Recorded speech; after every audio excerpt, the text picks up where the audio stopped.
현실문법입니다. 한 번만 생각해 보세요. 지금 이 순간 내 통장에 얼마가 있나요? 그리고 1년 전과 비교해서 달라진 게 있나요? 많은 분들이 이 질문 앞에서 잠깐 멈춥니다. 열심히 살았는데, 아끼며 살았는데, 근데 왜 숫자는 그대로일까? 오늘은 그 이유를 조용히 이야기해 드리려 합니다. 가난은 부끄러운 것이 아닙니다. 태어난 환경은 누구도 선택할 수 없으니까요. 근데 오늘 제가 드리고 싶은 이야기는 그 다음입니다. 가난보다 더 조용하게 우리를 잡아두는 것이 있어요. 바로 가난에 익숙해지는 것입니다. 불편하지 않을 때까지 익숙해지는 것. 그게 가장 무서운 일입니다. 2013년에 하버드대 경제학자 샌들 멀레이너선 교수가 결핍의 경제학이라는 책을 펴냈습니다. 이 책에서 교수는 이런 이야기를 합니다. 가난한 사람들이 나쁜 선택을 하는 건 의지가 부족해서가 아니다. 가난 자체가 뇌의 여유를 빼앗아가기 때문이다. 생각해 보세요. 이번 달 월세가 걱정될 때 10년 후 노후를 동시에 생각할 수 있을까요? 참 힘들죠. 그건 나약한 게 아닙니다. 그 상황 자체가 사람을 그렇게 만드는 겁니다. 그렇다면 우리는 아무것도 바꿀 수 없는 걸까요? 그렇지 않습니다. 가난한 환경일수록 사실 작은 습관 하나의 힘이 더 큽니다. 여유가 있는 사람은 실수해도 만회할 수 있어요. 하지만 여유가 없는 사람에게는 작은 습관 하나가 쌓여서 큰 차이가 됩니다. 좋은 방향으로도 나쁜 방향으로도요. 작은 예를 하나 들어드릴게요. 양치입니다. 피곤한 날 그냥 눕고 싶은 날. 양치를 건너뛴 적 있으시죠? 저도 있어요. 근데 미국 치과협회 연구에 따르면 치아 관리를 꾸준히 한 사람과 미룬 사람의 치과 치료비 차이가 8배 이상 납니다. 오늘 3분이 나중에 200만 원이 되는 겁니다.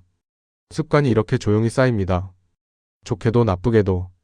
그렇다면 가난을 이어가는 습관은 어떤 게 있을까요? 첫째, 돈이 어디로 나가는지 모릅니다. 기록을 하지 않으니까요. 하루 커피 한 잔이 1년이면 180만 원입니다. 알면 달라집니다. 둘째, 감정이 소비를 결정합니다. 힘들 때 쇼핑하고 기쁠 때 외식하고 스트레스 받을 때 술을 마십니다. 감정은 지갑을 열기 전에 잠깐 멈추게 해야 합니다.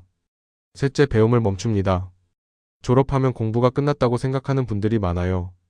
하지만 자기 자신에 대한 투자가 세상에서 가장 확실한 투자입니다. 넷째, 돈에 관한 불편한 대화를 피합니다. 보험, 세금, 연금, 투자. 복잡하고 어렵게 느껴지죠. 근데 모르면 누군가 그 몫을 가져갑니다. 다섯째, 내일로 미룹니다. 내일은 오늘의 복사본입니다. 바꾸고 싶다면 오늘이어야 합니다. 제임스 클리어는 아주 작은 습관의 힘에서 이런 말을 했습니다. 매일 1%씩 나아지면 1년 후엔 37배가 된다. 거창한 게 아닙니다. 양치를 제대로 하는 것, 지출을 하나씩 기록하는 것, 자기 전 10분 책 읽는 것, 작은 것들이 조용히 쌓여서 10년 후를 바꿉니다. 마지막으로 이 말씀을 드리고 싶어요. 가난이 내 잘못이 아니어도 삶을 바꾸는 건 나만 할 수 있습니다.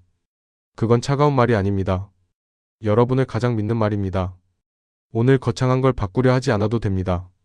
딱 하나만 바꿔보세요. 가장 사소하고 가장 귀찮았던 것 하나.